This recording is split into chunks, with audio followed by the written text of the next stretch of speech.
దేవునికి స్తోత్రం. దేవుని యొక్క పరిశుద్ధ నామములో ప్రభువునందు ప్రియ సహోదరి సహోదరులందరికీ నా వందనములు తెలియజేస్తూ ఉన్నాను. తండ్రి అయిన దేవుడు తన యొక్క ఘనతను, తన యొక్క మహిమను మనకు ప్రత్యక్షపరచటానికి స్పష్టముగా లేఖనములే ఆధారం. ఎందుకంటే దేవుని యొక్క వాక్యము సకలమైన సంపదలతో నింపబడిన జీవవాక్యం. అయితే ప్రభువైన తండ్రి నానా విధములుగా ఆయా కాలములలో, ఆయా సమయములలో తను తాను ప్రత్యక్షపరచుకొని తన వారితో మాట్లాడిన అనుభవాలు మనం చూస్తాం. కానీ ఎప్పుడు, ఎక్కడ, ఏ విధముగా ఆయన మాట్లాడినా ఆయన మాటయే వాక్యము, వాక్యమే ఆయన స్వరూపం. దేవుని యొక్క స్వరూపము వాక్యము అనే ఈ యొక్క అనుభవాన్ని లేఖనాల్లో నుండి మనం కొన్ని చదువుకుందాం. ఈ వీడియోలో మనము దేవుని యొక్క వాక్యములో ఎంత ఆశ కలిగి ఉన్నామో కూడా పరీక్ష చేసుకుందాం. చూడండి, యోహాను సువార్త 1వ అధ్యాయం 1వ వచనం చదువుదాం. ఆదియందు వాక్యము ఉండెను, వాక్యము దేవుని యొద్ద ఉండెను, వాక్యము దేవుడై ఉండెను అని చెప్పాడు. ఆదియందు వాక్యమే ఉంది, వాక్యము దేవుని యొద్ద ఉండెను, వాక్యమే దేవుడై ఉండెను. అయితే ఈ యొక్క వాక్యములో మనము దేవుని చూడగలిగి ఉన్నామా? వాక్యములో మన మనస్సును స్థిరపరచుకుంటూ ఉన్నామా? వాక్యాన్ని నిత్యము ధ్యానించుచున్నామా? అలాంటి అనుభవాలు ఉన్నట్లయితే దేవునికి స్తోత్రం. ఎందుకంటే వాక్యమే దేవుడు కనుక దేవునిని మనము చాలా ఆశతోటి ఆయనను కలిగిన వారిగా బ్రతుకుతున్నామని ఆధారం. కానీ ఈనాడు దేవుని యొక్క వాక్యాన్ని చాలా అశ్రద్ధగా ఏదో చర్చికి వెళ్ళి అక్కడ 4 మాటలు వినేసి అయిపోయింది అనుకునే వాళ్ళు ఉన్నారు. చాలా తక్కువ మంది మనస్ఫూర్తిగా వాక్యం మీద మనసు పెట్టి దేవుని యొక్క మాటలను ఆశతో కనిపెట్టుకొని ఎదురు చూచి నేర్చుకునే పద్ధతిలో ఉన్నవారు కూడా ఉన్నారు. నాకు చాలా ఆనందం అనిపిస్తుంది వాక్యం మీద. మరి కొంతమంది సహోదరులకి ఎంత ఆశ ఉందో చూస్తున్నప్పుడు చాలా సంతోషం కలుగుతూ ఉంటుంది సోదరులారా. అంటే ఏదో నేను పెద్ద భక్తురాలనని కాదు దాని భావం. అంటే నాకు కూడా వాక్యం చదువుకోవటం, వాక్యంతో మరి నిత్యం ఆయన ప్రభువుతో ఉన్నంతగా ఆనందించే అలవాటు కలిగిన దాన్ని కనుక చెప్తున్నాను.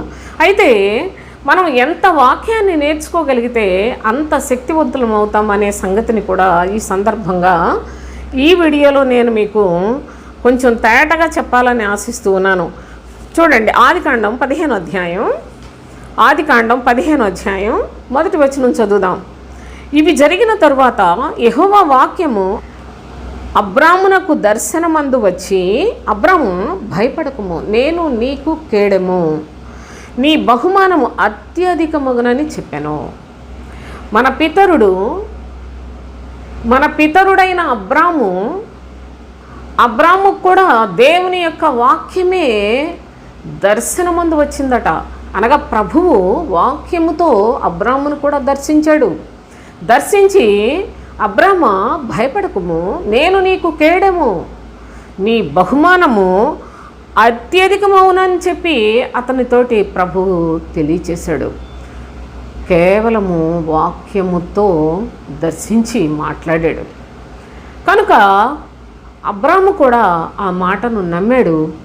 నమ్మి నీతిమంతుడయ్యాడు. చూడండి, అదే అధ్యాయంలో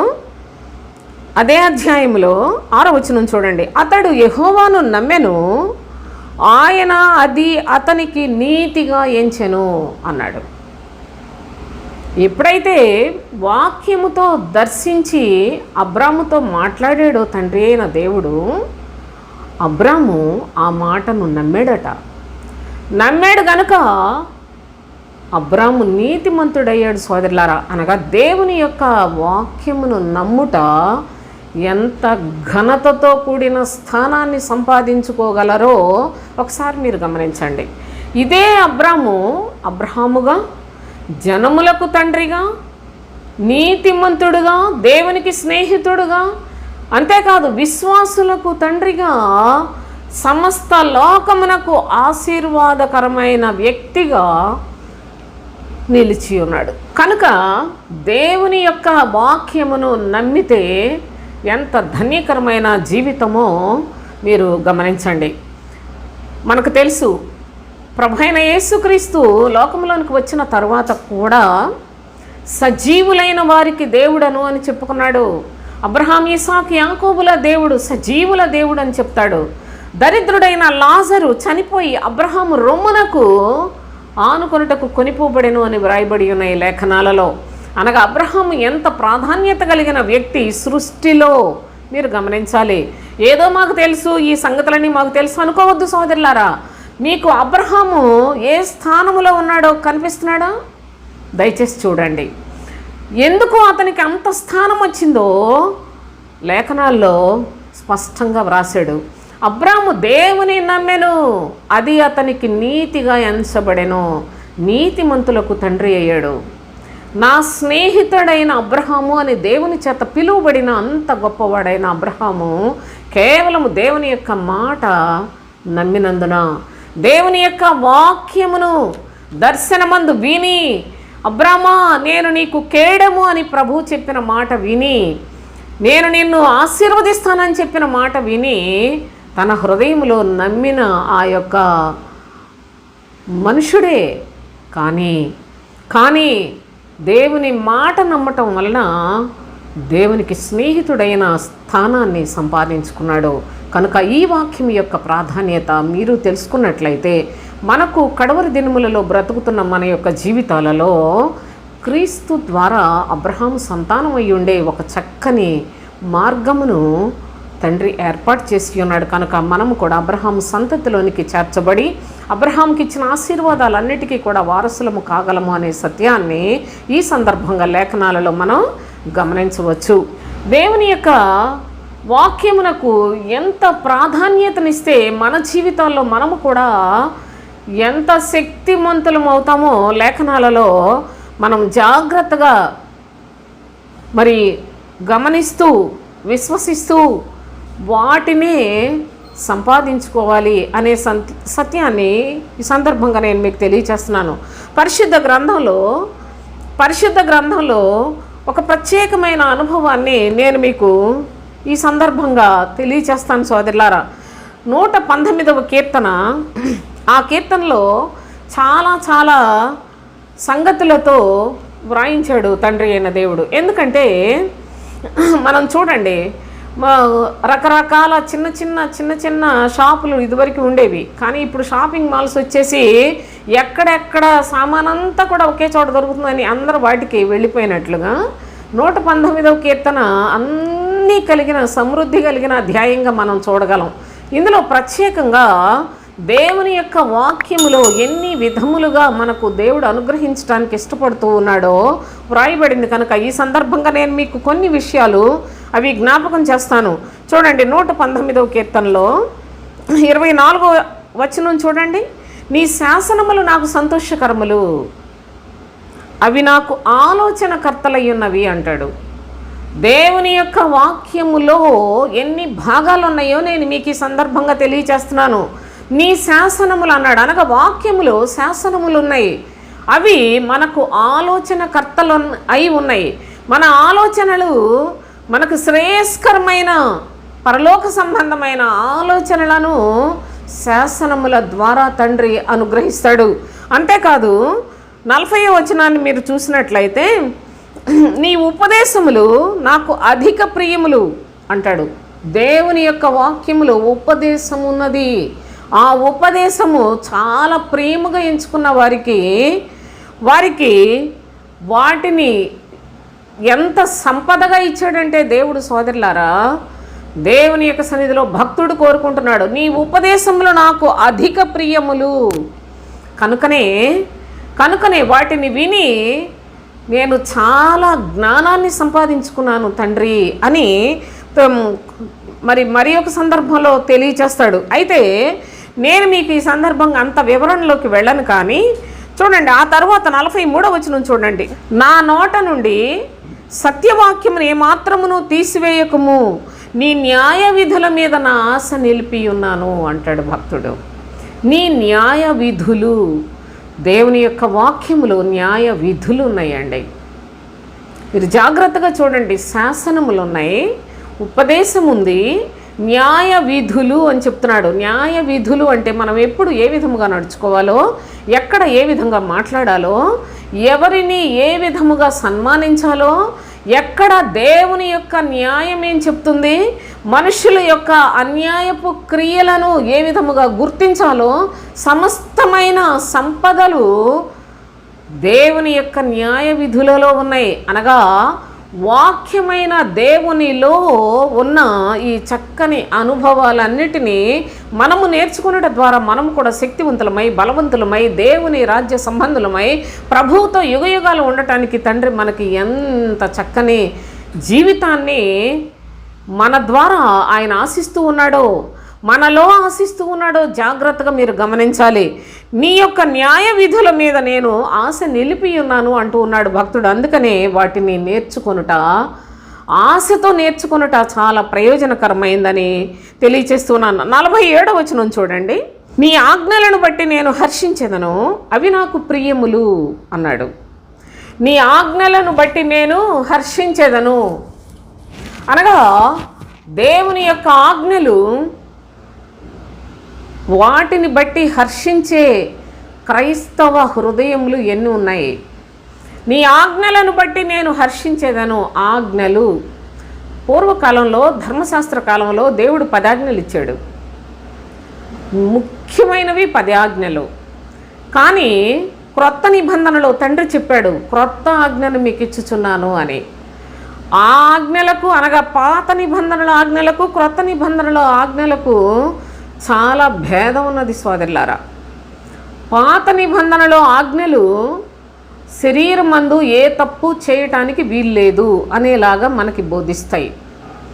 క్రొత్త నిబంధనలో ఆజ్ఞలు చూడండి, ఆత్మ సంబంధమైన బంధాన్ని, ఆత్మ సంబంధమైన దేవుని కుటుంబముగా సహోదర ప్రేమ కలిగి, సహోదరుల మధ్యలో మంచి అనుబంధాన్ని కలిగి, క్రీస్తు శరీరముల అవయవాలన్నీ ఏ విధముగా ఒకదానికొకటి ఐక్యతతో ఉన్నాయో ఆ విధమైన సంఘములలో ఐక్యతను కలిగి క్రీస్తు వారిగా బ్రతికే క్రొత్త ఆజ్ఞను అనుగ్రహించి ఉన్నాడు. కనుక నీ ఆజ్ఞలను అంటూ ఉన్నాడు. చూసారా, భక్తుడు ఏమంటాడు?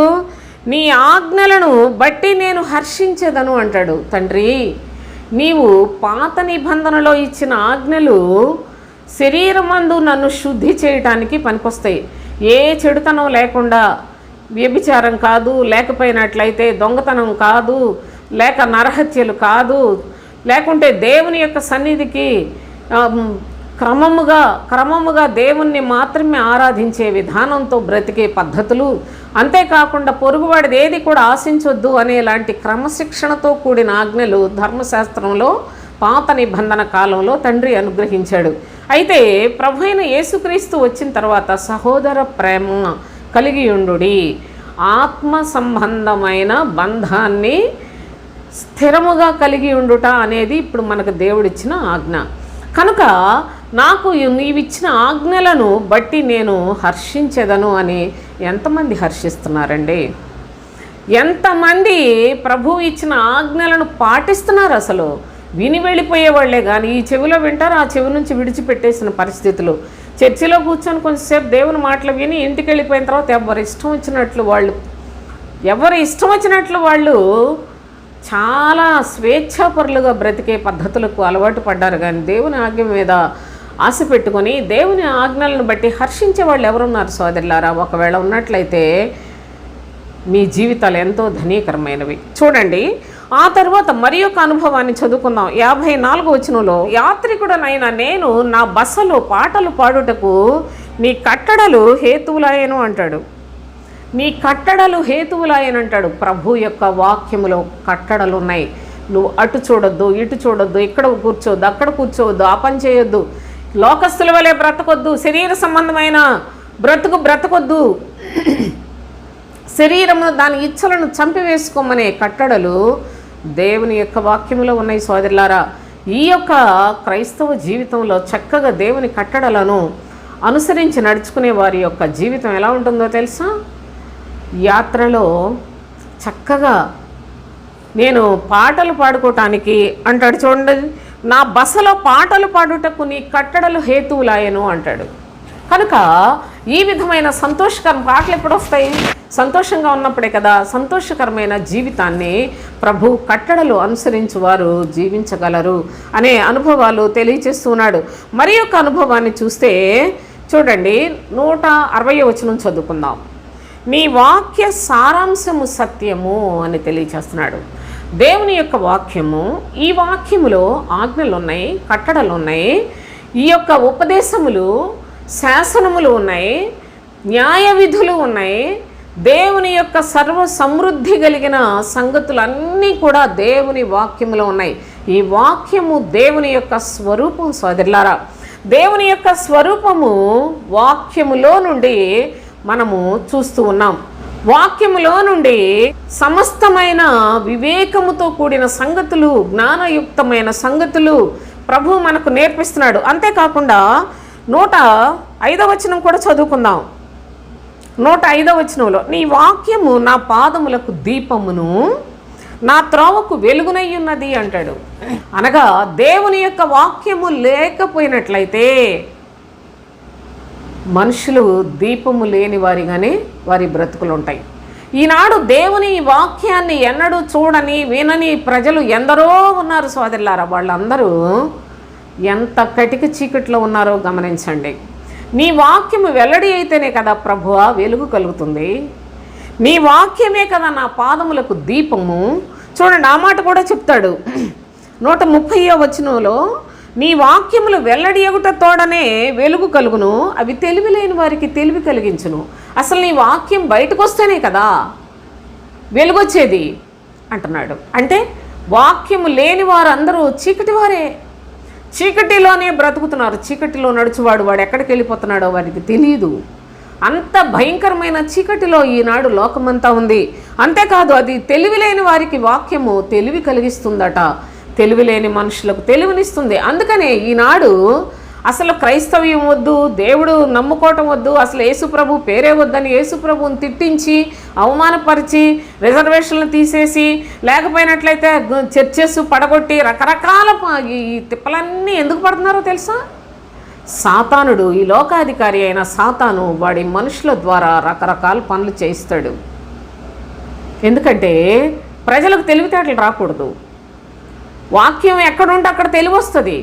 ప్రజలకు వెలుగు ఉండకూడదు. అంటే వాక్యం ఎక్కడుంటే అక్కడ మనస్సులలో వికాసం కలుగుతుందండి. తెలివితేటలు వస్తాయి సోదరులారా. అందుకని వీళ్ళకి తెలివితేటలు వస్తే మనకు పనికిరారు, మనల్ని లెక్క చేయరు. కాబట్టి వీళ్ళని ఇలాగే నాశనం అయిపోయేలాగా, ఏదో ఒక చెడ్డ క్రియలతోటి, చెడు అలవాట్లతోటి నశించిపోయేలాగా వాళ్ళు అలా ఉండాలి. కానీ వీళ్ళకెందుకు దేవుడు అని సాతాను వాడి మనుషులను ఉపయోగించుకొని రకరకాల విద్యలు ప్రదర్శిస్తూ ఉన్నాడు. ఇది ప్రజలకు వింతగా ఉందేమో కానీ ఇది జరిగే సంగతులే. ఎందుకంటే ఈ లోకమంతా దుష్టుని యందు పడి ఉన్నదని మనకి ఎప్పుడో తెలుసు. ఈ లోకాధికారి అయిన అపవాది వాడి క్రియలు చేయటానికి బోలెడు మంది చెడ్డ మనుషులు లోకంలో ఉన్నారు. కనుక వాళ్ళందరూ చాలా చాలా సాతాను కోరికలు నెరవేర్చడానికి ప్రయాసపడుతూ, అలసిపోతూ, తిట్టుకుంటూ, తిట్టించుకుంటూ ఉంటారు సోదరులారా. కనుక దేవుని యొక్క వాక్యము వెల్లడి అయితేనే వెలుగొస్తుంది. వెల్లడి కాని చోట చీకటే ఉంటుంది. ఇది ప్రతి ఒక్కరి హృదయములలో ఈ వెలుగు నింపబడాలని తండ్రి దయతో వాక్యాన్ని అనుగ్రహిస్తే, వాక్యం ఈ దేశంలోనే వద్దట. సరే చూడండి, అయితే ఇక్కడ ఏమంటున్నాడు? నీ వాక్యము నా పాదములకు దీపము అంటూ ఉన్నాడు. నా పాదములకు దీపము అంటే పాదములకు దీపం ఏంటి? కాళ్ళ దగ్గర దీపం పెట్టేస్తే సరిపోద్దా? అది కాదు సోదరులారా. పాదములు అంటే నడక అంటే ప్రవర్తనకు దీపం ఉండాలి. అనగా దేవుని యొక్క వాక్యపు వెలుగులో మన యొక్క ప్రవర్తన, అనగా ఏది చెయ్యాలో, ఏది చేయకూడదో, ఏది అసహ్యమైందో, ఏది ఘనమైందో, ఏది ఈ లోక సంబంధమైందో, ఏది పరలోక సంబంధమైందో వీటన్నిటినీ స్పష్టంగా తెలుసుకోవాలి అంటే ప్రభు యొక్క వాక్యం అనే దీపము మనకు ఎప్పటికప్పుడు సహాయము చేస్తూ ఉంటుంది. నీ వాక్యము నా పాదములకు దీపమును, నా త్రోవకు వెలుగునై ఉన్నది అని చెప్పాడు. అందుకనే భక్తుడు. కనుక దేవుని యొక్క శ్రేష్టమైన సత్యాన్ని గమనించండి. ఎందుకు వాక్యానికి ఎంత ప్రాధాన్యత ఉందంటే వాక్యమే దేవుడు కనుక. మనం మొదటిగా చదువుకున్న ఆది యందు వాక్యం ఉండెను, వాక్యము దేవుని యొద్ద ఉండెను, వాక్యమే దేవుడై ఉండెను అనే మాట ఎంత బలమైనదో, ఎంత శాశ్వతమైనదో, ఎంత ఘనమైనదో, ఎందరిని బ్రతికిస్తుందో జాగ్రత్తగా మనం గ్రహించుటకు తండ్రి అయిన దేవుడు ఈ దినం ఈ వీడియోలో ఈ విధంగా మనకు హెచ్చరిక చేస్తూ ఉన్నాడు సోదరులారా. మరి ఒక వాక్యాన్ని మనం చూసినట్లయితే 119వ కీర్తనలోనే 25వ వచనం చూడండి. నా ప్రాణము మంటిని హత్తుకొనుచున్నది, నా ప్రాణము మంటిని హత్తుకొనుచున్నది, నీ వాక్యము చేత నన్ను బ్రతికింపుము అని వేడుకుంటూ ఉన్నాడు. నా ప్రాణము మంటిని హత్తుకొనుచున్నది అంటే ప్రభువా, నేను నీ యందు భయభక్తులు కలిగి జీవించే వ్యక్తిని, కానీ ఆయా సమయాల్లో నానా విధాలైన పరిస్థితులు నన్ను చుట్టుముట్టినప్పుడు, అనగా బిడ్డల వల్లనే కాదు, కుటుంబాల వల్లనే కాదు, లేకపోతే బంధువుల వలన కాదు, సమాజం వలన కాదు, అనేకమైన సమస్యలు వచ్చినప్పుడు నా ప్రాణము కృంగిపోతూ ఉంది.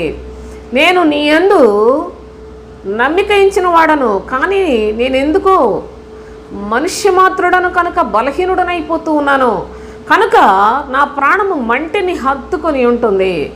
కాబట్టి నీ వాక్యాన్ని నాకు దయచే, నీ వాక్యము చేత నన్ను బ్రతికింపుమని తండ్రి అయిన దేవుని వేడుకుంటున్న ఈ యొక్క భక్తుని యొక్క స్థితిని మీరు గమనించినట్లయితే మీ జీవితాల్లో కుటుంబ సమస్యలు భర్తల వల్ల, లేక భార్యల వలనో, లేకపోయినట్లే బిడ్డల వలనో రకరకాల సమస్యలు దావీదు మహారాజే విస్తారంగా ఎదుర్కొన్నాడు. తన కుటుంబం వలన, తన యొక్క బిడ్డల వలన ఎన్నో బాధలు. ఒకవైపు రాజ్యంలో సమస్యలు, ఒకవైపు యుద్ధాల వలన అనేక సమస్యలు, ఒకవైపున సైన్యంలో అవకతవకలు, ఒకవైపు తన శరీరాన్ని బట్టి బలహీనపరచబడిన పరిస్థితులు ఎన్ని మనం చూస్తున్నాం. విశ్వాస జీవితంలో ఎన్ని అభ్యంతరాలు, ఎన్ని ఆటంకాలు, ఎన్ని శోధనలు, ఎన్ని బాధలు, ఎటువంటి తంత్రాలు కల్పించుకొని సాతాను పడగొట్టడానికి వాడు చేసే ప్రయత్నాల్లో అనేక విధాలుగా బలహీనలం అయిపోతూ ఉన్న పరిస్థితులు. వాటన్నిట్లలో నీ వాక్యమే కదా తండ్రి నన్ను బ్రతికించేది, నా ప్రాణాన్ని బ్రతికించాలంటే నీ వాక్యానికే సాధ్యం అని దేవుణ్ణి వేడుకుంటున్న అనుభవాలు కూడా మనం చూస్తున్నాం. కనుక దేవుని యొక్క వాక్యం మనకి జ్ఞానం నేర్పిస్తుంది, తెలివిని నేర్పిస్తుంది, మనకు వెలుగును కలుగు చేస్తుంది. దేవుని యొక్క వాక్యం మనల్ని ఆశీర్వదిస్తుంది సోదరులారా. మనకు శాసనములను, కట్టడలను నేర్పిస్తుంది, ఉపదేశాన్ని నేర్పిస్తుంది, న్యాయ విధులను అనుసరించి జీవించే విధానంలో మనలను చాలా జ్ఞానవంతులుగా తయారు చేస్తుంది. ఇలాంటి వాక్యాన్ని ఏదో ప్రక్కన పెట్టి మన ఇంట్లో చాలా బైబిల్స్ ఉన్నాయి అనుకొని చాలా ధీమాగా ఉండే కుటుంబాలు ఉన్నాయి. లేదో వాక్యాన్ని చదువుకోవాలి, బాబోయ్ చదువుకోకపోతే దేవుని కోపం వస్తుంది అన్నట్లుగా భయపడే మనుషులు ఉన్న కుటుంబాలు ఉన్నాయి. లేదు వాక్యములో ఏముందో నేను స్పష్టంగా నేర్చుకోవాలి అని అత్యాసక్తితో ప్రభువుని వేడుకొని నేర్చుకునే విశ్వాసులు కలిగిన కుటుంబాలు ఉంటాయి. నా ప్రియ సహోదరి సహోదరులారా, దేవుని యొక్క వాక్యాన్ని మీ హృదయంలో ఎక్కడ పెట్టారు? ఎక్కడ వాక్యం ఉన్నది?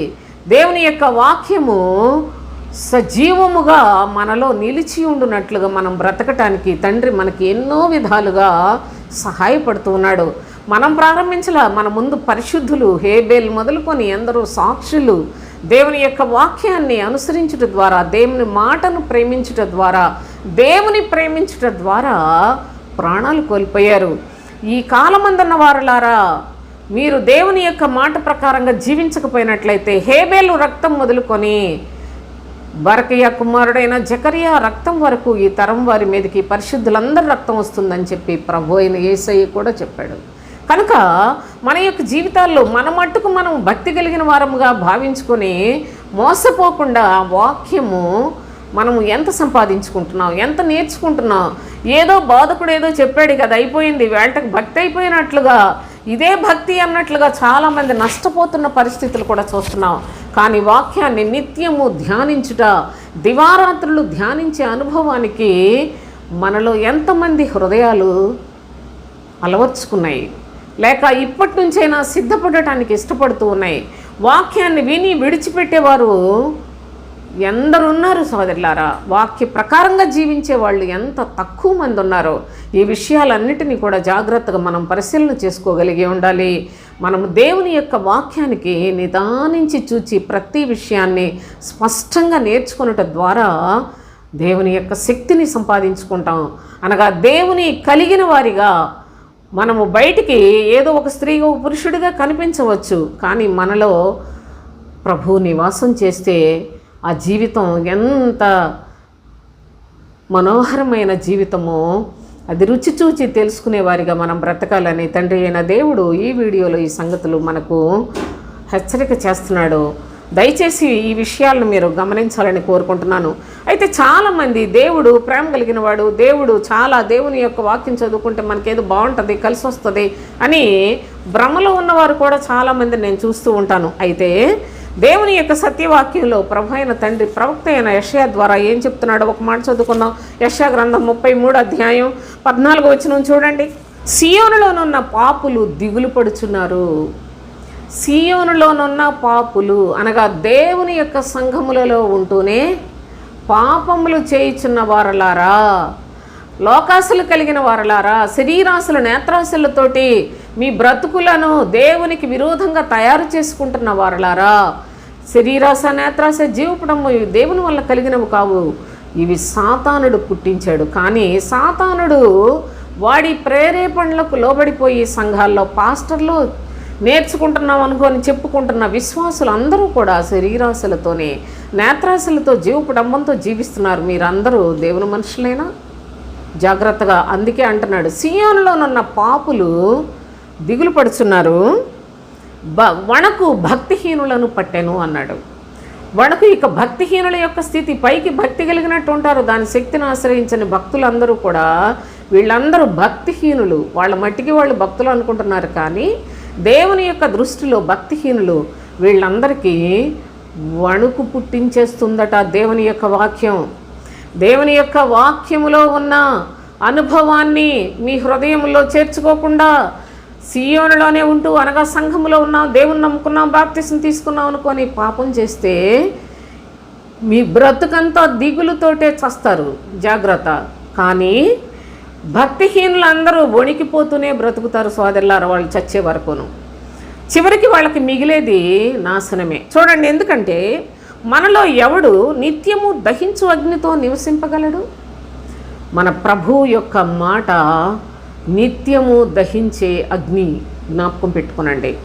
నిత్యము కాల్చుచున్న వాటితో ఎవడు నివసించును అని అడుగుతుంటే చూడండి 15వ వచనంలో, నీతిని అనుసరించి నడుచుచు యథార్థముగా మాటలాడుచు నిర్బంధం వలన వచ్చు లాభమును ఉపేక్షించుచు లంచం పుచ్చుకొనకుండా తన చేతులను మలుపుకొని హత్య అను మాట వినకుండా చెవులు మూసుకొని చెడుతనము చూడకుండా కనులు మూసుకొని వాడు ఉన్నత స్థలమున నివసించును. ఇలాంటి లక్షణాలు ఉన్నవాడే దేవుని యొక్క సన్నిధిలో ధైర్యముగా బ్రతకగలడు. ఇలాంటి క్రియలు కలిగిన వారు మాత్రమే సోదరులారా దేవుని యొక్క సముఖములో సంతోషముగా బ్రతకగలరు. ఈ యొక్క లక్షణాలు మీరు మరలా గమనించినట్లయితే నీతిని అనుసరించి జీవించాలి, యథార్థముగా నడుచుకోవాలట, నిర్బంధముగా వచ్చు లాభమును ఉపేక్షించుచు లంచం పుచ్చుకొనకుండా తన చేతులను మలుపుకొని హత్యను మాట వినకుండా తన చెవులను మూసుకొని చెడుతనం చూడకుండా కన్నులు మూసుకొని వాడు మాత్రమే దేవుని యొక్క సముఖంలో బ్రతుకుతాడట. సోదరులారా, దేవుని యొక్క మాటలో ఎంత శక్తి ఉన్నదో దయచేసి చూడండి. ఆయన మాట నిత్యము కాలుస్తూ ఉంటుంది, ఆయన మాట నిత్యము దహిస్తూ ఉంటుంది. ఆ మాట ఏ వాక్యము, ఆ వాక్యమే దేవుడు. ఆ దేవుడు మనలో ఉన్నట్లయితే మన జీవితాల్లో ఎటువంటి మార్పు కలుగుతుందో దయచేసి ఈ సందర్భంగా మీ అందరూ కూడా ఆలోచన చేయాలని నేను కోరుకుంటూ ఉన్నాను. అంతేకాదు, ప్రవక్త అయిన ఇర్మియా ద్వారా అక్కడ ప్రభు అయిన తండ్రి చెప్తున్నాడు. ఇర్మియా గ్రంథం 23వ అధ్యాయంలో 29వ వచనం చూడండి. నా మాట అగ్ని వంటిది కాదా, నా మాట అగ్ని వంటిది కాదా, బండను బద్దలు చేయు సుత్తె వంటిది కాదా అంటూ ఉన్నాడు. నా నోట నుండి వచ్చు మాట అగ్ని వంటిది, ప్రతి విధమైన చెడుతనాన్ని కాల్చివేస్తుంది. ఎంత కఠిన హృదయాలైనప్పటికీ వారి గుండెలు బద్దలు కొట్టేసే సుత్తి లాంటిది నా మాట అని చెప్తున్నాడు. కనుక దేవుని యొక్క మాటను చేర్చుకున్న వారు ఎంత ధన్యులో, దేవుని యొక్క మాటలు నిర్లక్ష్య పెట్టుట ద్వారా ఎంత నష్టపోతారో కూడా దయచేసి ఈ సందర్భంగా మీరు జ్ఞాపకం చేసుకోవాలని హెచ్చరిస్తూ ఉన్నాను. ఈ ప్రవక్త అయిన ఇర్మియా ద్వారా మరొక అనుభవాన్ని కూడా మనం చదువుకున్నట్లయితే, ఇర్మియా గ్రంథం 5వ అధ్యాయంలో 12వ వచనం నుంచి చూడండి. వారు పలుకువాడు యెహోవా కాడనియు, ఆయన లేడనియు, కీడు మనకు రాదనియు, ఖడ్గమునైనా కరువునైనా చూడమనియు, ప్రవక్తలు గాలి మాటలు పలుకుదురనియు, ఆజ్ఞ ఇచ్చువాడు వారిలో లేడనియు, తాము చెప్పినట్లు తమకు కలుగుననియు చెప్పుదురు. ప్రజల ఆలోచనలు ఎలా ఉన్నాయో చూసారా? కీడసలు మనకేమీ రాదు, ఆ దేవుడే మాట్లాడుతున్నాడా, ఏమన్నా ఏమీ లేదు, కీడసలు మనకేమీ రాదు, వీళ్ళ ద్వారా దేవుడు మాట్లాడుతున్నాడు ఏంటి, మనం ఖడ్గాన్ని అనగా మనకి ఏ బాధలు ఉండవు, దేవుడు మనల్ని దీవించాడు, ఆశీర్వదించాడు, ఈ ప్రవక్తలు వీళ్ళు ఎప్పుడూ కూడా పరలోకం వైపు చూడండి అంటారు, అవన్నీ ఒట్టి మాటలు గాలి మాటలు అని చాలా గర్వపోతుల్లాగా ఆలోచిస్తూ ఉంటారట. మానవ హృదయాలు ఎంత భయంకరమైనవో చూడండి.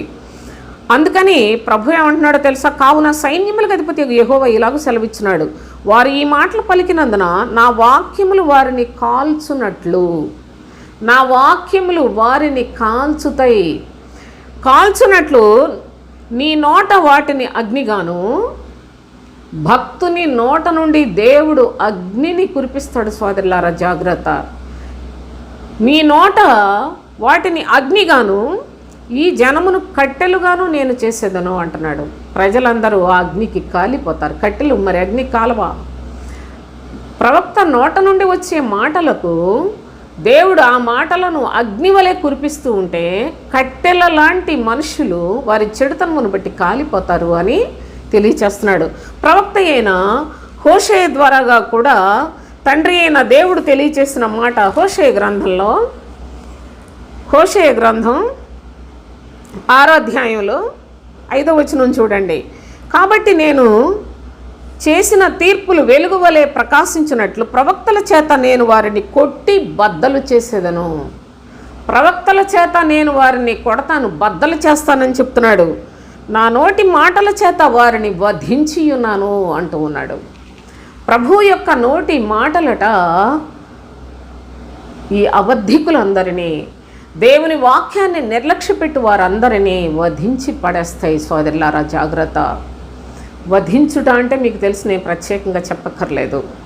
కనుక దేవుని యొక్క మాటలు నిర్లక్ష్య పెడితే ఎంత ప్రమాదకరమైందో కూడా తెలియచేస్తూ ఉన్నాడు. దేవుని యొక్క చిత్తానుసారముగా జీవించడానికి తండ్రి అనేక విధాలుగా ప్రజలను హెచ్చరిస్తూ ఆయన ప్రేమించి ఎన్నో విధాలుగా తెలియచేస్తున్నాడు. కానీ ప్రజలు ఎంత మాత్రము దేవుని మాటలను లక్ష్య పెట్టకుండా పైకి భక్తి కలిగిన వారిలాగా దేవుని యొక్క సన్నిధిలోకి వచ్చి వెళ్ళిపోయే వారిలాగా బ్రతుకుతున్నారని దేవుడు తన ప్రవక్తల ద్వారా తెలియచేస్తున్నాడు. అంతేకాదు ప్రవక్త అయిన మలాకి ద్వారా ఒక అనుభవాన్ని కూడా చెప్తున్నాడు. మలాకి గ్రంథం 3వ అధ్యాయం 2వ వచనం చూడండి. అయితే ఆయన వచ్చు దినమును ఎవరు సహింపగలరు, ఆయన అగుపడగా ఎవడు ఓర్వగలరు, ఆయన కంసాలి అగ్ని వంటివాడు, కంసాలి అగ్ని వంటివాడు, చాకలి వాని సబ్బు వంటివాడు అని చెప్పాడు. ప్రభు అయిన తండ్రి కంసాలి అగ్ని వంటివాడు అనగా కంసాలి తన ఎదుట నిప్పులు ఊది దానిలో బంగారాన్ని వెండిని శుద్ధి చేసే కార్యక్రమములు చేస్తాడు. ఆ విధముగా నేను నా ప్రజలను శుద్ధి చేయుటకు పూనుకొని ఉన్నాను. నా మాట చాలా చాలా పవిత్రమైన మాటలను మీరు నిర్లక్ష్య పెట్టినట్లయితే మీ బ్రతుకుల్లో కట్టెలుగా తగలబడిపోతారు అని ప్రభువు తెలియచేస్తున్నాడు. నా మాటలు మిమ్మల్ని వధిస్తాయని తెలియచేస్తున్నాడు. సోదరులారా, నా మాట అగ్ని వంటిది అని ప్రభు చెప్తూ, నా నోటి మాటలు నా ప్రవక్తల ద్వారా మిమ్మల్ని కాల్చుతాయని తెలియచేస్తున్నాడు. చాలా జాగ్రత్తగా దేవుని యొక్క వాక్యానికి భయపడే హృదయాలను కలిగి జీవించట చాలా మంచిది. ఈ వాక్యము దేవుని యొక్క స్వరూపమై ఉన్నది. ఆ వాక్యము దేవుని నోటి మాట, ఆ మాట మన చేతిలో పరిశుద్ధ గ్రంథముగా తండ్రి మనకు ఎంతో సన్నిహితంగా మనతో కూడా ఉండేలాగూ మనకు దయచేసినప్పటికీ అందులో ఏముందో చూడం, అందులో ఏం రాశాడో చూడం, మన బ్రతికేంటో పరీక్షించుకో, మనకి సంభవించబోయేవేంటో చూడం, లోకం ఎంత దుస్థితిలో పడిపోతుందో, ఈ లోకంతో పాటు మనం నశించిపోకుండా ఏ విధంగా భయభక్తులు కలిగి బ్రతకాలో యోచన చేసుకో. మనకేమైపోయింది, అంతా బాగానే ఉందని మనల్ని మనమే ధైర్యపరుచుకుంటూ చెడు కార్యాల్లో మునిగి తేలుతూ ఉన్న దౌర్భాగ్యపు స్థితిలో బ్రతుకుట ఎంత ప్రమాదకరమో చూడండి. దేవుని యొక్క వాక్యాన్ని నమ్మిన అబ్రహాము నీతిమంతుడయ్యాడు, జనములకు తండ్రి అయ్యాడు. సదాకాలము దేవుని యొక్క స్థానములో అబ్రహాము తన యొక్క స్థానాన్ని ఎంతగా సంపాదించుకున్నాడో దయచేసి గమనించాలి. అయితే దేవుని యొక్క అత్యధికమైన ప్రేమ చేత ఈ వాక్యమే మన యొక్క జీవితాలకు ఎంత ఆశ్రయముగా ఉన్నదో కూడా తెలియజేస్తూ యోహాను సువార్త మొదటి అధ్యాయంలోనే 14వ వచనం చదువుకుందాం. ఆ వాక్యము శరీరధారి అయి కృపా సత్య సంపూర్ణుడుగా మన మధ్యలో నివసించి ఉన్నాడు. సోదరులారా, వాక్యం అంటే మీకు ఏమై అనుకుంటున్నారో నాకు అర్థం కాదు. వాక్యం చదివితే నిద్ర వస్తుందండి అంటారు, వాక్యం చదివితే ఒక్క మాట అర్థం కావట్లేదండి అంటారు. ఏం చదువుతున్నామో, మనం ఎన్నేళ్ళు చదివినా ఏం చదివామో కూడా ఎన్నాళ్ళు మాకు తెలియలేదేంటండి అని మాట్లాడేవాళ్ళు నాతో చాలామంది మాట్లాడుతూ ఉంటారు ఇలాంటి విషయాలు. కానీ దయచేసి గమనించండి, ఆ వాక్యమే శరీరధారిగా శరీరాన్ని ధరించుకొని కృపా సత్య సంపూర్ణుడుగా అనగా క్రీస్తు యేసుగా మన మధ్యలో నివసించి మనకు మాదిరి చూపించాడు. మనం ఏ విధముగా నడుచుకోవాలో, పరిశుద్ధంగా ఎలా ఉండాలో, నీతిగా ఎలా బ్రతకాలో, యథార్థముగా ఎలాగ బ్రతకాలో తండ్రి అయిన దేవుడు, వాక్యమైన దేవుడు శరీరాన్ని ధరించుకొని మన మధ్యలో నివసించిన దేవుని ప్రియకుమారుడుగా ఆయన మనలను ఎంత ప్రేమించి తన ప్రాణాన్ని మన కొరకు అర్పించాడో దయచేసి యోచన చేయండి. లోకంలో ఏ బోధకుడు మన కొరకు చనిపోలేదు. ఈ బోధకులందరూ పైపెచ్చు చొరబడిన బోధకులే విస్తారమని లేఖనాలు తెలియజేస్తూ ఉన్నాయి.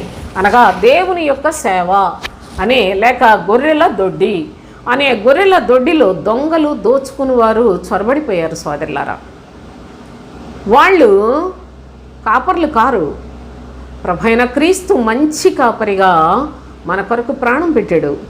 ఆయన ప్రాణం పెడితే వీళ్ళు మన ప్రాణాలు తీయటానికి బోధకులైపోయి అబద్ధపు మాటలు చెప్పి, సోది మాటలు చెప్పి, ముసలము ముచ్చట్లు చెప్పి, అన్నీ కలిపి చెరిపెడి బోధలు చెప్పి ప్రజలందరినీ హత్య చేస్తూ ఉన్నారు.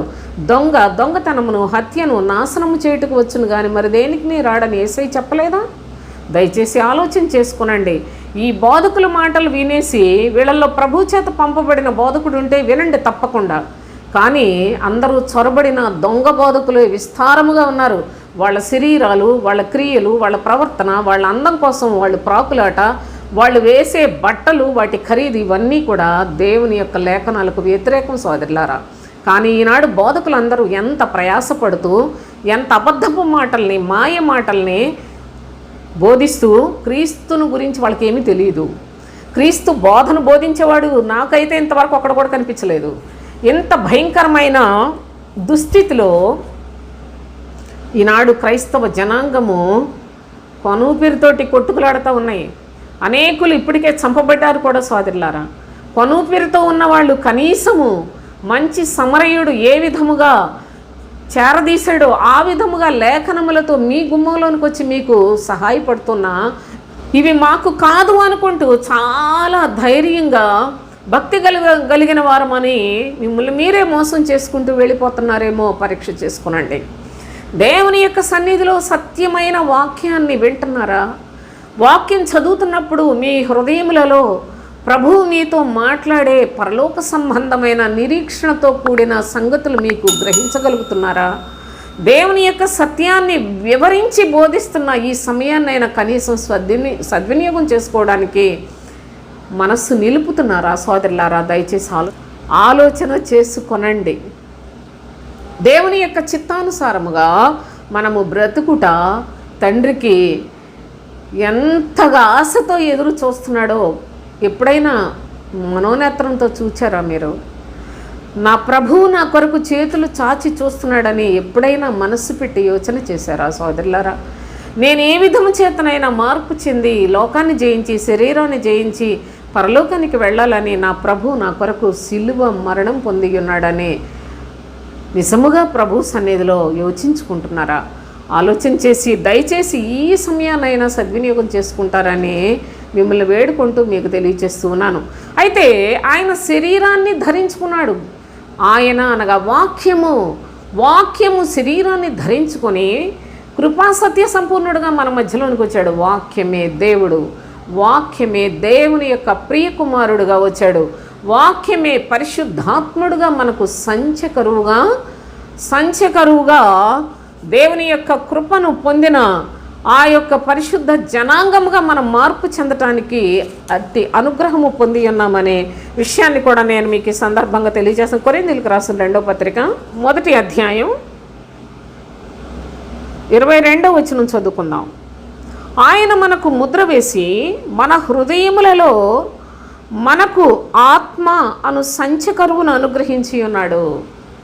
మన హృదయములలో ఆత్మ అనగా క్రీస్తు ఆత్మనే సంచకరువుగా, అనగా సంచకరువు అంటే నిజముగా ఈ యొక్క పదాన్ని వ్యాపారస్తులు ఉపయోగించుకునే ఒక పదం.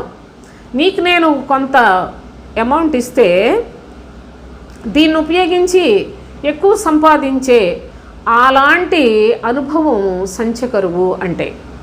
చూడండి, అనగా దేవుడు కొంచెం ఆత్మను మనకు అనుగ్రహించి ఈ కొంచెం ఆత్మతో అనగా ఒక తలాంతనిచ్చి దీన్ని ఉపయోగించి వ్యాపారం చేయమన్నాడు. చూసారా? అలాగున మనకు ఆత్మను సంచకరువుని దయచేసి మనకు ముద్ర కూడా వేశాడు. మనల్ని ఎవరు పాడు చేయకుండా ముద్ర వేసి ఆయన ఈ యొక్క ఆత్మను నేను నీకు ఇచ్చాను, నీవు కొంతమందికైనా సహాయపడి కొందరికైనా సత్యాన్ని తెలియచేసి ప్రేమ కలిగి నువ్వు నష్టపోతూ కొంతమందికైనా మేలు కలుగునట్లుగా బ్రతికే జీవితాన్ని జీవించమని తండ్రి ఆయన మనకు ప్రేమను కూడా మాదిరిగా చూపించాడు. సోదరులారా, అట్టి అనుభవం మన జీవితంలో కలిగి ఉండాలి. అయితే దేవుని యొక్క కృప చూడండి ఎన్ని విధాలుగా మనకు సహాయపడుతూ ఉన్నాడో, ఆ కృప ద్వారానే మనలను బలపరుస్తూ మనకు తోడై ఉన్నాడో గమనించండి. అయితే చివరిగా ఒక మాట చెప్పి నేను ముగించేస్తాను. హెబ్రీయులకు రాసిన పత్రిక 4వ అధ్యాయం 12వ వచనం చదివినట్లయితే వాక్యము యొక్క శక్తి ఎంత, వాక్యము మన జీవితంలో ఎట్టి కార్యరూపకముగా పని చేయగలదు అని ఆలోచన చేసినట్లయితే ఆ వాక్యము ఎంత గొప్పదో తెలియచేస్తూ ఉన్న అనుభవాన్ని మీరు గమనించాలి. దేవుని వాక్యము హెబ్రీ పత్రిక 4వ అధ్యాయం 12వ వచనం, దేవుని వాక్యము సజీవమై బలము గలదై రెండంచులు గల ఎటువంటి ఖడ్గము కంటేను వాడిగా ఉండి ప్రాణాత్మ కీళ్లను మూలుగను విభజించునంత మట్టుకు దూర్చు హృదయం యొక్క తలంపులను ఆలోచనలను శోధించుచున్నది. ఈ వాక్యము చేసే క్రియ ఏంటంటే ఆ వాక్యము చాలా బలమైనది, చాలా శక్తి కలిగింది, రెండంచులు కలిగిన ఎటువంటి ఖడ్గము కంటే కూడా వాడి అయిన ఖడ్గము వాక్యమే. ఈ వాక్యము మన లోపల ఎటువంటి పని చేస్తుందంటే మన ప్రాణాన్ని, ఆత్మని, కీళ్లను, మూలుగులను విభజించుచు హృదయములో ఉన్న ఆలోచనలు, తలంపులన్నిటినీ కూడా శోధించే శక్తి కలిగిన వాక్యం. ఈ వాక్యమే దేవుడు, ఈ వాక్యమే దేవుని మాట. ఆ దేవుని మాట పరిశుద్ధ గ్రంథం. ఈ గ్రంథంలో మనకు ఒక రాజమార్గం ఉంది సోదరులారా. ఆ మార్గాన్ని చూపించే పని ప్రభువు చేత పంపబడిన బోధకులు దేవుని పిల్లలకు చూపించే పని. అందు నిమిత్తమే సంఘం, బోధకులు ఇవి ఏర్పాట్లు. లేకుంటే వీళ్ళందరూ ఎందుకండి?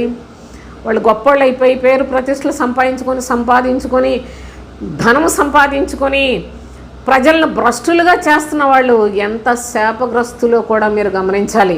అయితే ఈ వాక్యము ఎంత బలమైనదో చూడండి, ఎంత శక్తి కలిగిందో చూడండి. ఎటువంటి వారికైనా మార్పు చెందిన పద్ధతులు ఉన్నాయంటే ఈనాడు దేవుని యొక్క మాట వలన కాదా?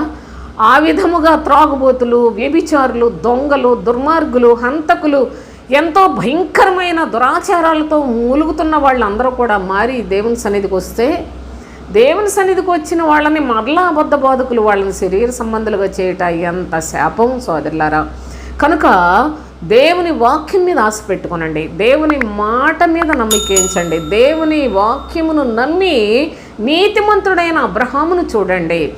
అబ్రహాము, ఇస్సాకు, యాకోబులను సజీవుల యొక్క జీవిత విధానాలు చూడండి. ఈనాడు మన కొరకు రక్షకుడు పరలోకములో నుండి వచ్చి ఇన్ని సంగతులు తెలియచేస్తున్నప్పటికీ మనకు వివేకము లేకపోవట చాలా మరి ఎంత నష్టపోతున్నామో గమనించండి. ఎందుకంటే భక్తుడైన యోహాను అంటాడు, దేవుని కుమారుడు అనగా క్రీస్తు వచ్చి మనకు వివేకమును అనుగ్రహించి ఉన్నాడు అని చెప్తాడు.